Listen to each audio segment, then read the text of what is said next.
कहानी की शुरुआत में हमें गेमिंग कंपनी के दो स्टाफ आई और उसका पार्टनर सू दोनों दिखाए जाते हैं। वो दोनों एक घर में जा रहे हैं जो कि काफी पुराना और हॉन्टेड है। सू अपने दोस्त को डरा रहा है ये कह के कि क्या तुम्हें पता है कि इस घर में सालों पहले क्या हुआ था। इस घर की एक कहानी है। यहाँ पर मिस्सिन नाम की एक औरत रहती थी और कहा यह जाता है कि वो मिट्टी के खिलौने बनाती थी। वो काफी मशहूर थी और आज भी उसके खिलौने म्यूजियम में रखे जाते हैं। लेकिन फिर एक दिन उसके पति ने उसे मार दिया और खुद अपने आप को भी। उसकी पति की तो लाश मिल गई लेकिन आज तक मिन्सिन की लाश कहीं नहीं मिली। कहा यह जाता है कि आज भी उसकी आत्मा यहीं पर घूम रही है। और तुम्हें पता है कि कमाल की बात क्या है? कमाल की बात तो यह है कि वो अपने गुड्डे यानी कि डॉल्स कब्र की मिट्टी से बनाती थी और उसके ऊपर एक तलिस्मान यानी कि एक मंत्र लिखती थी। सबका ये मानना था कि वो ऐसा इसलिए करती है क्योंकि वो आत्माओं को अपने कब्जे में करना चाहती है ताकि वो फेमस हो जाए, अमीर हो जाए। सोचो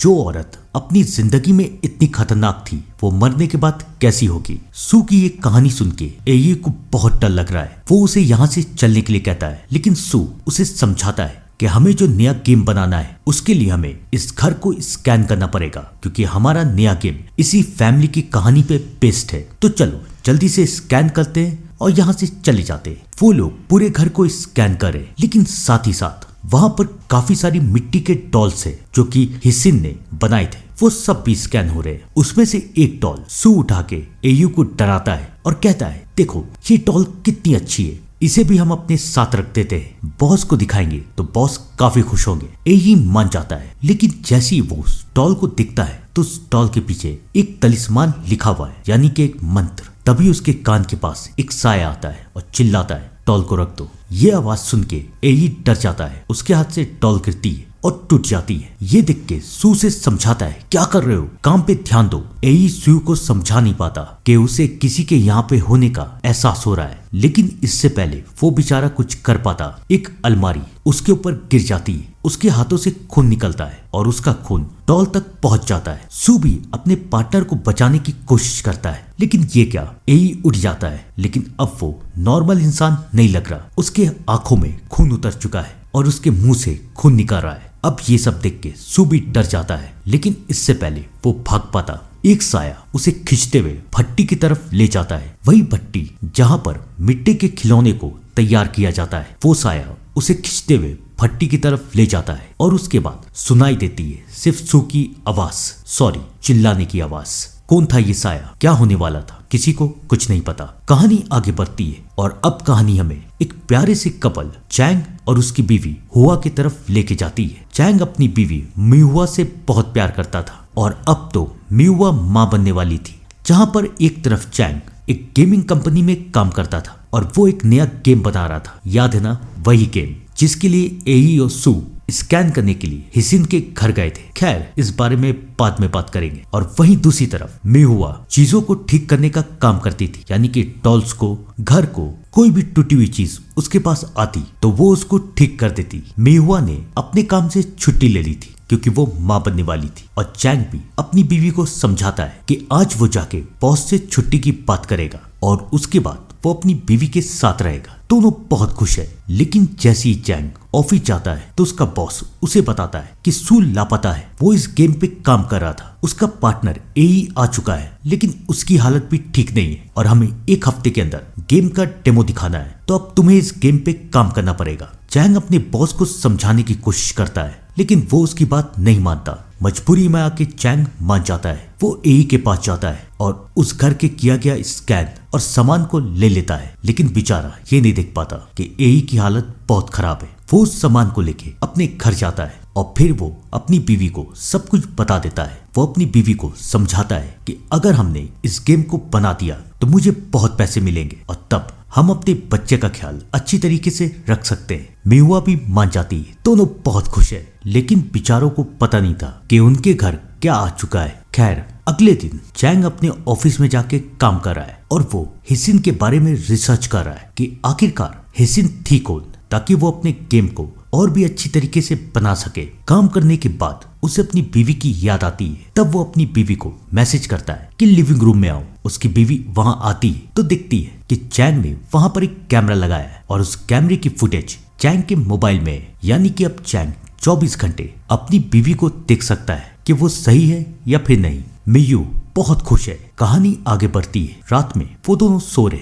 लेकिन तभी मियू को ऐसा लगता है कि उनके कमरे में कुछ साया है जो बार बार आवाज कर रहा है। मियू की आंख खुल जाती है, लेकिन वहां पर तो कोई है ही नहीं। वो सोचती है कि शायद ये सब उसकी गलतफहमी है, लेकिन वो कैमरे की तरफ देखती है तो कैमरा बार बार इधर उधर मूव कर रहा है। वो बेचारी ये नहीं देख पाती कि उसके पीछे एक साया है। खैर, उसे लगता है कि शायद कैमरा खराब हो चुका है और फिर वो पानी पीने के लिए जाती है, लेकिन तभी उसे एक लोरी की आवाज आती है। कोई औरत एक लोरी गा रही है। अब उसे डर लग रहा है, लेकिन इससे पहले वो चैंग की तरफ जा पाती, उस डॉल से एक आत्मा निकलती है और वो मियू के शरीर पे कब्जा कर लेती है। बेचारी मियू चिल्ला भी नहीं पाती और चैंग को तो ये सब पता ही नहीं था कि उसके घर में हुआ क्या है। अगले सुबह चैंग की आंख खुलती है तो वो ये देखता है कि उसकी बीवी बहुत जल्दी उठ गई है। उसे लगता है कि शायद आज वो जल्दी उठ गई होगी। उसके बाद मियू उसे खाना देती है। खाना काफी गर्म है। चैंग का मुंह जल रहा है, लेकिन मियू उसे बहुत आराम से खा रही है। चैंग को बहुत अजीब लगता है कि इसे क्या हुआ है। उस बेचारे को तो पता भी नहीं था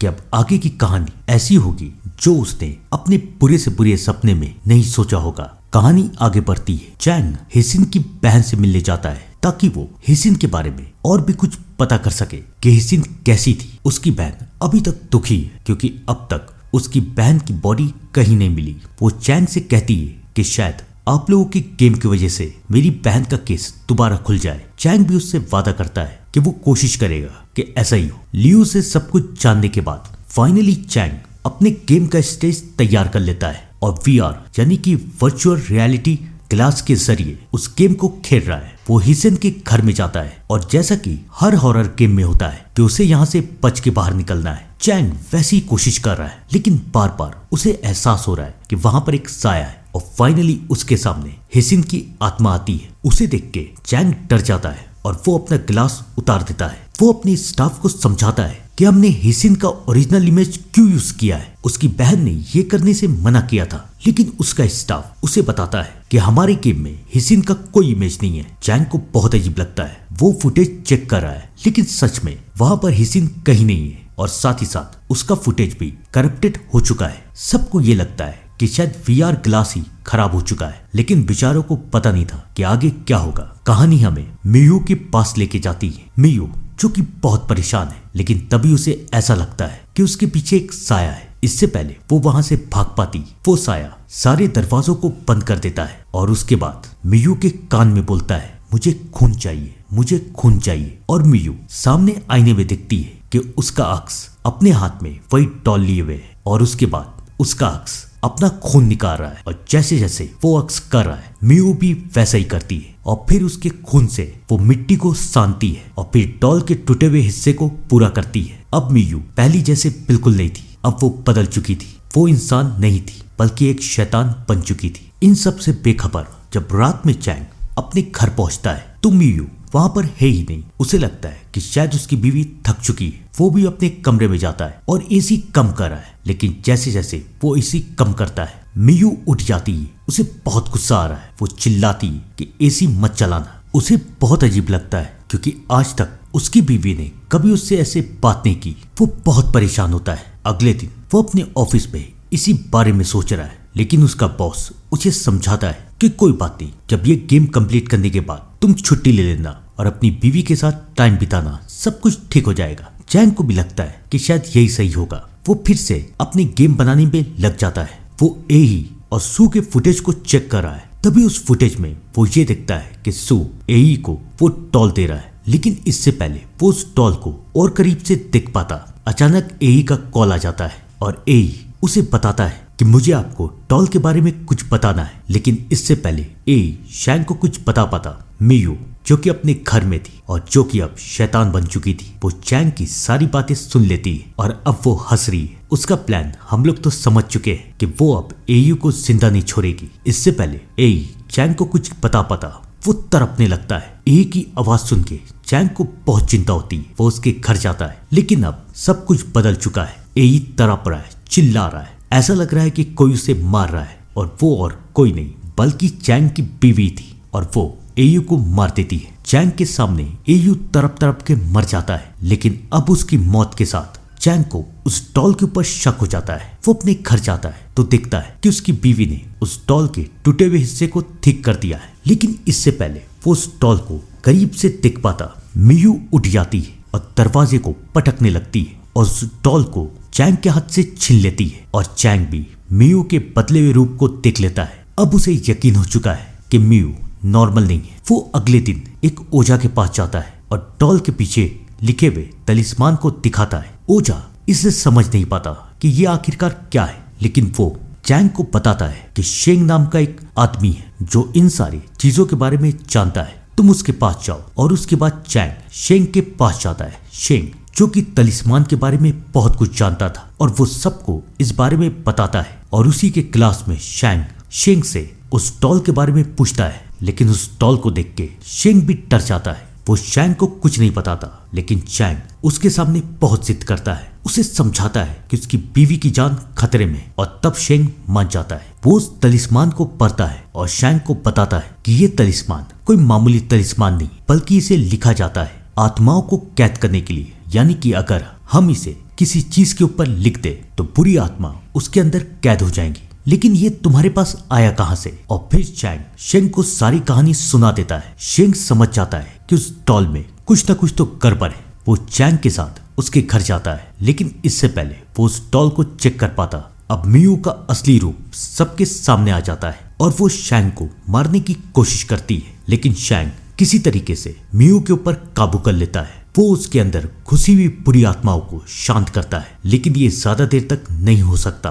अभी तो मियू बेहोश हो चुकी है, लेकिन जब वो उठेगी तो सबको मार देगी। शेंग उस डॉल को चेक करता है और वो ये देखता है कि तलिस्मान अधूरा है, लेकिन बाकी का तलिस्मान कहाँ लिखा हुआ है। तब चैंग शेंग को बताता है कि जब वो ये डॉल अपने घर लेके आया था तो ये टूटी हुई थी, लेकिन इसकी बीवी ने इस डॉल को ठीक कर दिया। शेंग समझ जाता है कि तलिस्मान का आखिरी हिस्सा उस टूटे हुए पीस में लिखा हुआ था। वो डॉल टूट गई, इसलिए सारी आत्माएं आजाद हो गई और उन्होंने मियू के शरीर पे कब्जा कर लिया। वो शेंग को समझाता है कि हमारे पास कल सुबह तक का वक्त है। अगर उससे पहले हमने उस डॉल को कंप्लीट नहीं किया तो तुम्हारी बीवी मर जाएगी। अब शेंग और चेंग को किसी भी तरीके से उस डॉल को कंप्लीट करना था, लेकिन इससे पहले शेंग को यह जानना था कि आखिरकार हिसिन ने इस डॉल को कैसे बनाया। वो लोग हिसिन की बहन लियू के पास जाते और उसे सब कुछ बताते। लियू भी उनकी मदद करने के लिए तैयार हो जाती है। फिर शेंग अपनी शक्तियों से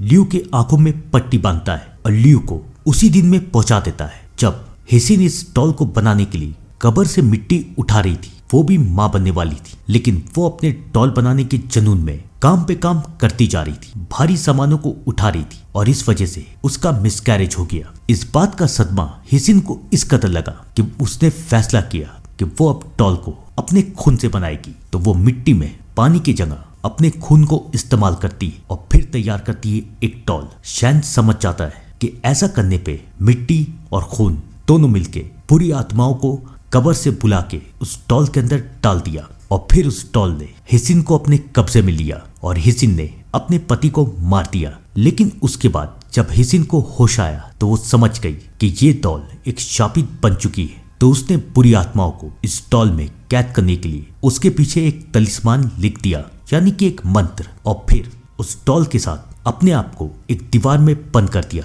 और वहीं पर मर गई। अब समझ में आया क्यों हिसिन की लाश किसी को नहीं मिली और सबको ये लगा कि उसके पति ने उसे मार के खुद को मार दिया। लेकिन जब स्टार्टिंग में सू और एई उस घर में गए तो उनके हाथों से वो डॉल टूट गई और वो आत्मा आजाद हो गई। फाइनली शेंग को सब कुछ समझ में आ चुका था। अब शेंग और चैंग वहां से जाते हैं। शेंग चैंग को समझाता है कि हमें 2 काम करना है। पहला, उस डॉल के टूटे हुए हिस्से को ढूंढना है ताकि हम तलिस्मान को पूरा कर सके, और दूसरा, हमें हिसिन की बॉडी ढूंढनी है ताकि हम आत्मा को उसके बॉडी में कैद कर सके, क्योंकि अब वो डॉल में नहीं रहेगी।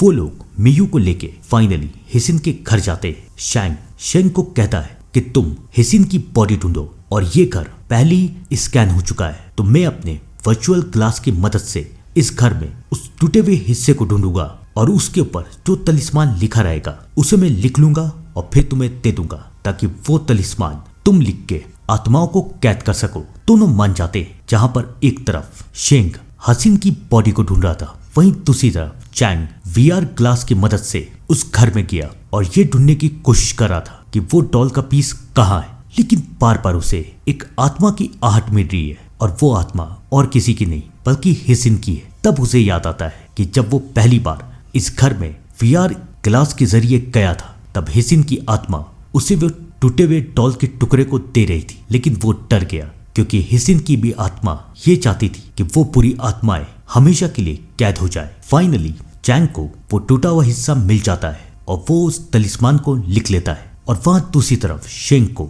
हिसिन की बॉडी भी मिल जाती है जो कि भट्टी के पास ही थी, लेकिन वो दोनों ये नहीं दिख पाते कि वो पूरी आत्माएं जाग चुके हैं और वो इतनी आसानी से तो हार नहीं मानेंगे। मियू वहां से उठ के चली जाती है और चैंग उसे ढूंढता हुआ घर के अंदर जाता है, लेकिन अब मियू पहले तो शेंग को भट्टी में बंद कर देती है और फिर चैंग के ऊपर हमला कर देती है। इससे पहले मियू उन दोनों को मार पाती, शेंग चिल्लाता है और चैंग को याद दिलाता है कि तलिस्मान का इस्तेमाल करो, इससे वो आत्माएं कुछ देर के लिए शांत हो जाएंगी।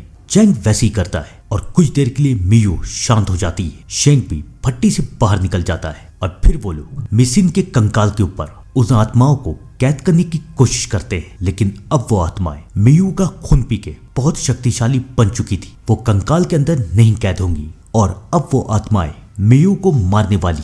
मियू चिल्ला रही है। चेंग शैंग से कह रहा है प्लीज मेरी बीवी को बचा लो, लेकिन शैंग उसे समझाता है कि हमारे पास कोई रास्ता नहीं, हमें मियू की बॉडी में ही उन आत्माओं को कैद करना पड़ेगा। लेकिन चैंग अपनी बीवी को कैसे मरने देगा? और उसके बाद चैंग वो करता है जो किसी ने सोचा नहीं होगा, वो अपने शरीर के ऊपर उन तलिस्मान को लिख देता है और फिर सारी आत्माएं मियू के शरीर से निकल के चैंग के अंदर चली जाती है और फिर वो चैंग को कहती है कि अपनी बीवी को और शेन दोनों को मार दो। लेकिन चैंग जो कि अपनी बीवी से बहुत प्यार करता था वो रुक जाता है और वो शेंग से कहता है कि आत्माओं को कैद कर दो। शेंग भी वैसा ही करता है और फिर आत्माएं चैंग के शरीर पे कैद हो जाती है और शायद चैंग भी मर जाता है। अपने पति को मरता हुआ देख के मियू रोती है, लेकिन शेन उसे वहां से लेके चला जाता है। 9 महीने बीत जाते हैं और फाइनली मियू और चैंग का बच्चा इस दुनिया में आ चुका है। मियू बहुत खुश है, लेकिन अब भी उसे चैंग की बहुत याद आती है। जाने से पहले चैंग ने एक वीआर में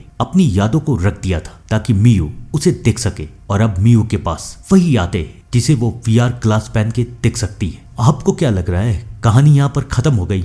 नहीं, कहानी हमें लियू के पास लेके जाती है। लियू जो कि स्टार्टिंग से ये जानना चाहती थी कि उसकी दीदी यानी कि हिसिन शापित डॉल कैसे बनाती है, और अब लियू ऐसी शापित डॉल बनाना चाहती है ताकि वो भी पॉपुलर बन जाए। यहाँ पर होती है ये कहानी खत्म, और मुझे लगता है कि इसका पार्ट 2 भी जरूर आएगा। आपको क्या लगता है कमेंट करके जरूर बताइएगा। तब तक के लिए thank you and good bye.